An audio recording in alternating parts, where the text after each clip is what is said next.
गरज, धाडस, बंधनकारक गोष्टी पूर्वी करत असू आपण त्या गोष्टी, असं सगळं सांगण्यासाठी वापरायची काही क्रियापदं आणि त्यांची कॉमन वाक्य.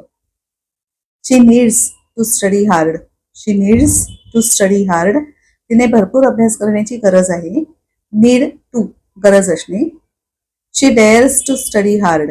शी डेअर्स टू स्टडी हार्ड. तिने खूप अभ्यास करण्याचं धाडस आहे तिच्यात. खूप अभ्यास करण्याची तिच्यात हिंमत आहे. डेअर टू धाडस, हिंमत, धैर्य असणं. She use to study hard.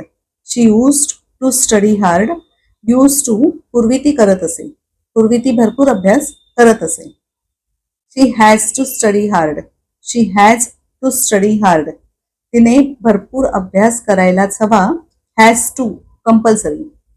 आणि I have to study hard. I have to study hard. मला भरपूर अभ्यास करायलाच हवा.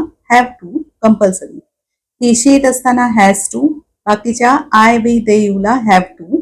तसंच वर मी म्हटलं तसं शी नीड्स टू मी म्हटलं कारण ही शी इट असताना नीडला एस लागणार आहे. शी डेअर्स टू म्हटलं तेव्हा सुद्धा ही शी इट असताना डेअरला एस लागणार आहे.